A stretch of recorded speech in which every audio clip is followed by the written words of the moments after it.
Yo, what's going on, guys? It's your boy. Welcome back to another video. So today we are going to be ranking all of the movies that I saw that were new movies in the month of October. I'm gonna go right off the bat and say this. October was not a very great month for movies. Obviously for October there were a lot of horror movies because it's Halloween season. We had the Eras tour, which was taking over movie theaters. I did not go see it, but my sisters did, and they absolutely loved it. But before I get too far into this, I'm going to start off by making a little disclaimer here. There are a couple of very big notable movies that came out this month that I did not see, and I kind of want to go ahead and address why I did not see some of them.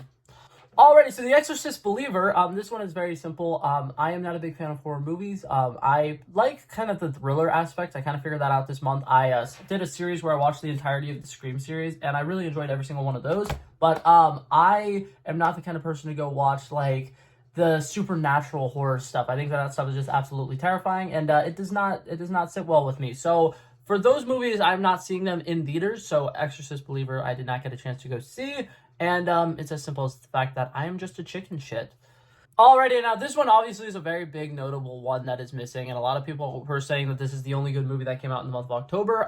Killers of the Flower Moon. So I did not see this movie, and the main reason why I'm actually talking about it right now is because I've gotten into a couple of different arguments with people online about the fact that I haven't gone to see it and I'm waiting for it to come out on streaming. So for reference, for people who do not know, this movie is 3 hours and 30 minutes long. It's the newest Martin Scorsese movie. I personally have not seen a lot of Martin Scorsese movies. I think I've literally only seen The Irishman. I would have to go through his filmography, because there's a chance that I've seen one of the other ones. I just didn't know it was him. But I've seen The Irishman, and I was not a big fan of that movie. And so seeing that this movie was out and that it was 3 hours and 30 minutes long, I was very hesitant to go see it in theaters. Another problem is, with it being as long of a movie as it is, there's only 3 showtimes at the movie theaters near me that has it.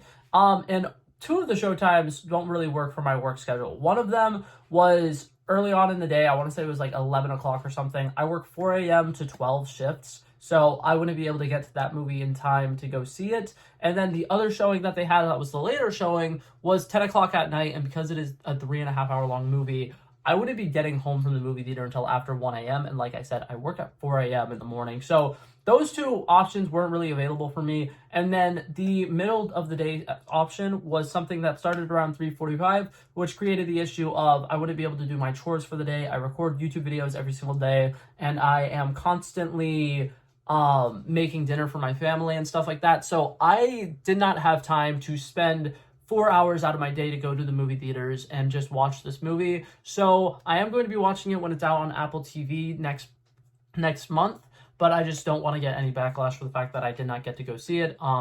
Some people don't have the time to go see 4 hours in one singular sitting, and I hope you guys can understand that. But anyways, we're now going to go ahead and get into the ranking of all the movies that I did watch in the month of October. Alrighty, so coming in at number 6 and in dead last place, we have the Netflix original comedy, Old Dads.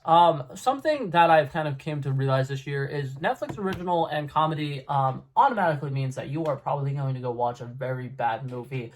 This one is kind of very similar to some of the other ones that were really bad this year, specifically You People, that came out, I believe, in January this year.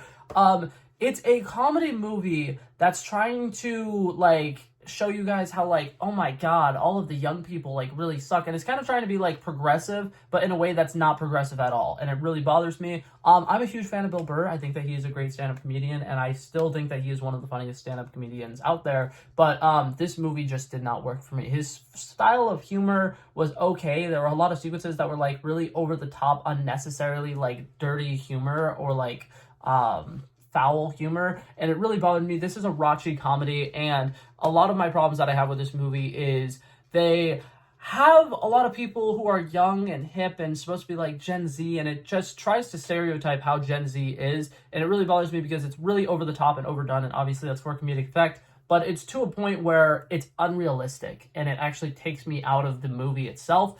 And then as far as the plot and everything goes, it feels like Bill Burr really just wanted to have a movie, and he had 2 separate ideas for a movie, and he was like, I'm just going to throw them into one, because there's the one side of the story where he's being a father, and he's trying to get along with these people at this private school that are all, too sensitive, and they all, have problems with him being a traditional human being. And then there's a subplot with the company that he used to own kicking him and his friends out and becoming like this super like hip and young pop thing that has a bunch of like Gen Z people who are like woke and stuff, running his old company, and everything with that side of the story is just uninteresting, and it takes away from what's going on in the main story, and it just feels like a giant conjumbled mess, and the humor aspect of it isn't that good, and that was the only thing that the movie had going for it. Alrighty, now coming in at number 5, this movie is okay. Like, it's not bad by any means, but it's just not really anything good. We got the movie Pain Hustlers, another Netflix original. Netflix has really been, like, so hit or miss this year. It's not even funny. So this movie stars Emily Blunt and Chris Evans, and I'm a big fan of both of them. So when I saw this was coming out, I was like, oh my god, I'm gonna go check it out. Not really entirely sure what it is.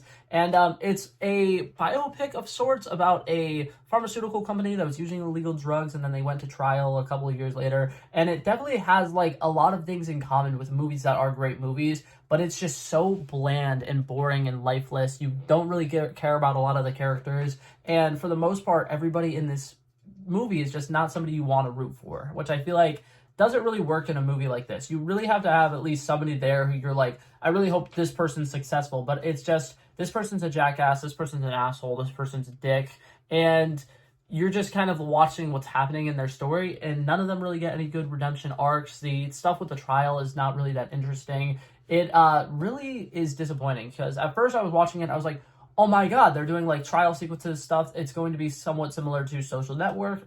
Does not live up even remotely close to Social Network. And then they have a couple of moments where she's so broke and all of her like luck and misfortune is happening, and she has a kid, and I'm like, okay, it's gonna be like Pursuit of Happiness, which is one of my favorite movies of all time, and it just was not. I think that Emily Blunt is very good in this, and she has a lot of moments to shine, but I feel like she is the only redeeming quality in this entire movie.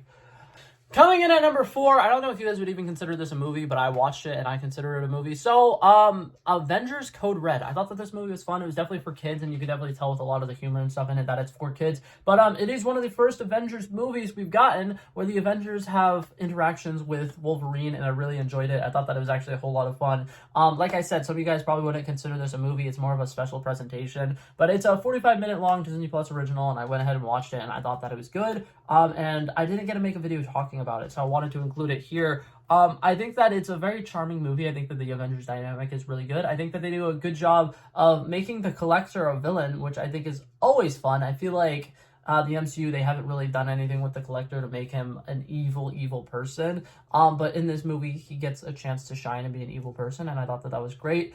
And I really like the Avengers dynamic, and towards the end of the final like act, when they're getting to where they need to go, the Avengers kind of get split off into interesting groupings that I really enjoy and that I think work really well. Like there's Iron Man with Black Panther, which works really well, and then there's Hulk and Wolverine, and there's like tension between them, so you can tell they kind of have had beef, and I really like it. I feel like it's really disappointing that in the MCU, because of so many of the Avengers original characters have been in the MCU for so long, that we're probably not going to get to see those interactions with like Wolverine, with Iron Man and Captain America. So getting to see it in this was a nice little treat.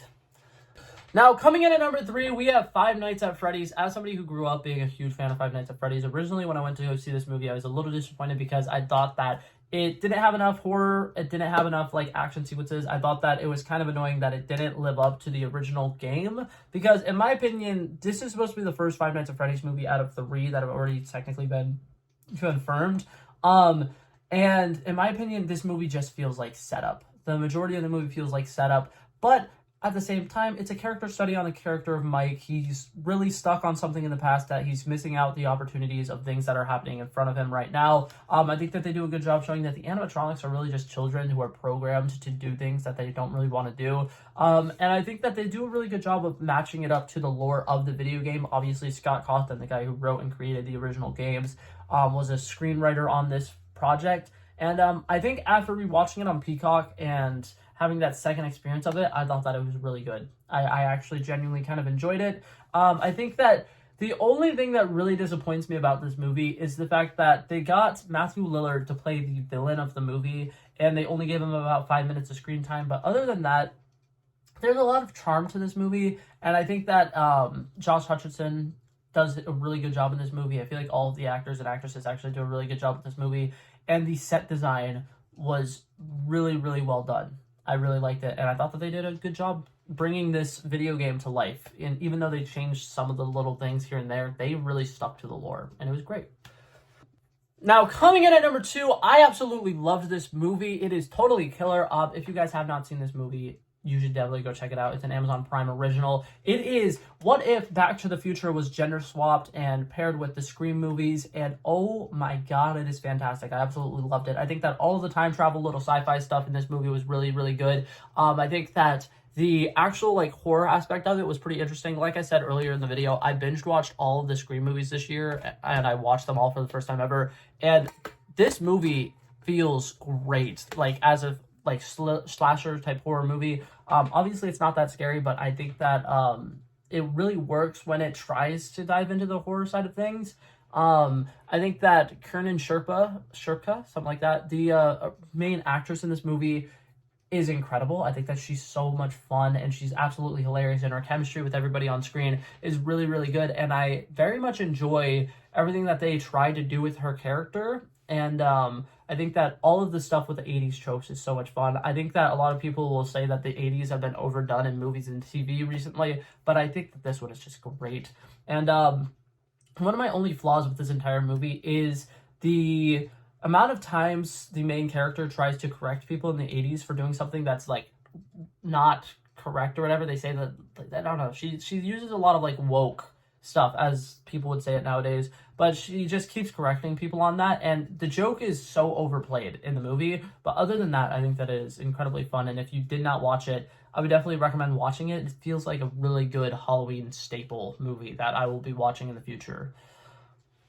Alrighty, and coming in at number 1, we have The Burial. I am a huge fan of Jamie Foxx. I think that Jamie Foxx is on the roll this year with They Clone Tyrone and now this. I love jury scenes. I love scenes where people are in court and they're explaining why their client is correct or why their client is not correct. And I love all of the courtroom scenes in this movie. I think that they do such a good job of showing him losing practically everything but not giving up on the case, and I absolutely loved it. I think that there's such a fun team of characters here. We got Jamie Foxx's character. We got the character Hal, who's like the young lawyer who's really trying to make a name for himself here, which is great. I think Tommy Lee Jones in this movie is so much fun, and I just think that they do a really good job of making a triumphant film where it's just one guy got fucked over in a deal and they just want to get revenge, and even the main guy who got fucked over doesn't really know why he's in this courtroom right now, why he's suing for $100 million, but he's kind of understanding that, like, if you keep letting these big corporations get away with it, they are going to keep getting away with it, and they kind of want to stick it to the man, and they do. And it is great. It is a huge triumphant movie. I think that Jamie Foxx is such a charismatic person. Like, he is so good in this movie, and he literally is, like, captivating with his performance in this. I really loved it. I thought that it was a very solid movie. I definitely don't think it is one of the best movies that came out this year, but I definitely think if we are talking streaming movies alone, this one came out on Amazon Prime too, I believe, and it is very, very fun. And I think that every actor who came to act in this movie really came out to play, and it's good. I really enjoyed it. But yeah, that was it for this video, guys. Thank you guys so much for coming by and checking it out. I love and appreciate you guys so much. November has a lot more exciting movies coming out. I'm not going to lie, the month of November seems stacked. So even though this one was only 6 movies, next month I will probably have a lot more. But I appreciate you guys so much for coming by and checking it out anyways. Thank you guys so much for watching. If you liked it, feel free to like and subscribe. And I will hopefully see you guys in the next one. Peace out. Bow. Bow. Bow. He wanted me to trouble first, I did this. We planned a day, then we did this. Want to be in love with the girls with the kisses. Don't give a damn, all written this. I like this when I run the distance. I run the 5K, you go ballistics. I want to live within the business. Buying more than what's on the clearances. You're getting paid because I know you're a physicist. I want to deny this shit, I'm unlimited.